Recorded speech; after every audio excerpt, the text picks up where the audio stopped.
Bom dia. Aprovado na Câmara um projeto de lei que já passou no Senado, está sendo muito rápido isso, autorizando os laboratórios veterinários do Brasil, e são muitos, e são competentes, né, a produzir vacinas contra o coronavírus, inclusive o IFA da vacina.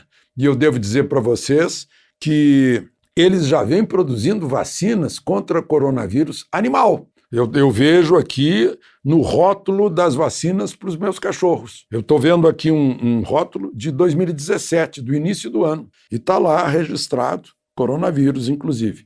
Claro que agora temos a variação Covid-19, né? Coronavírus, já na 19ª cepa, etc. Né? Então, está saindo outras cepas aí. Mas eles têm know-how para isso.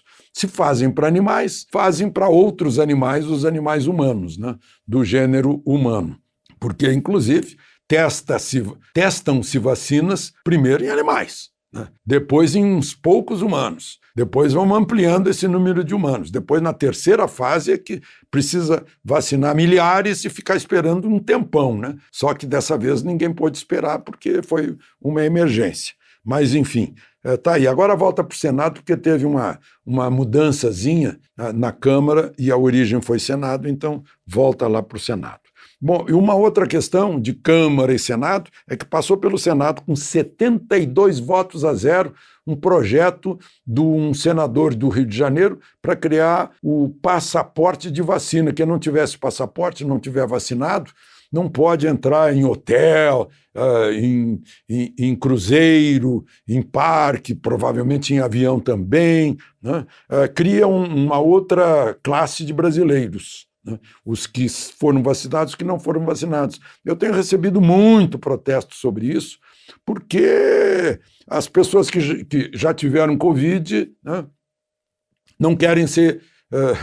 acham que não precisam ser vacinados. As outras pessoas que ficam observando aí as reações, algumas também não querem. E, além disso, o Código Civil garante, o artigo 15º do Código Civil, diz que ninguém pode ser constrangido a submeter-se com risco de vida a tratamento médico ou intervenção cirúrgica. Então, é uma questão aí de direitos e liberdades, né, que muitas vezes o Supremo tem passado por cima, embora isso esteja escrito numa cláusula pétrea da Constituição.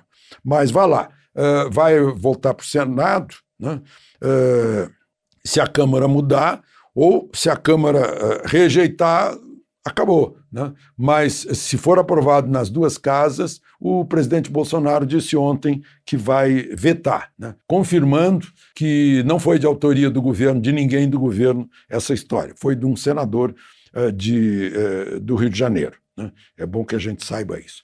E a Fitch, vocês já ouviram falar da Fitch, né? Essa agência de rating, agência que dá nota para a classificação para os países do mundo, para a economia dos países do mundo. Na verdade, é uma espécie assim de cadastro, né? E está dizendo agora, dizia antes, que o Brasil ia crescer 3,3% do PIB. Agora que vai crescer 5% do PIB. Isso confirma as últimas previsões de economistas brasileiros, né? Do Mansueto, economista-chefe do BTG Pactual, do IBGE, né? Que estão refazendo as previsões de aumento do PIB, porque, afinal, a economia brasileira está numa fase de euforia. Tanto que, se a gente olhar a produção de aço, ela não vai dar conta da demanda, né? A demanda tende a crescer 15% nesse ano e a produção de aço só tem condições de crescer 11%. Né? E o aço é uma das medidas da atividade industrial, né? Enquanto isso, a atividade do agro continua bombando, mas é preciso que o Ministério da Economia dê uma boa solução para o Plano Safra, que tem que ser anunciado ainda neste mês para começar a valer dia 1º, né? E a necessidade de crédito é de 15 bilhões, 3,5 bilhões mais do que no ano passado. E é preciso ficar atento ao tamanho dos juros também, né? Que isso é muito importante e tem a parte do governo no subsídio desses juros, porque, afinal, o agro está sendo a locomotiva. O agro é que segurou o país e está permitindo que a indústria agora se refaça, né? O agro garantiu as contas externas, o agro tem garantido o crescimento e, sobretudo, tem garantido a segurança alimentar, né? Não ficamos em nenhum momento sem alimento. De Brasília, Alexandre Garcia.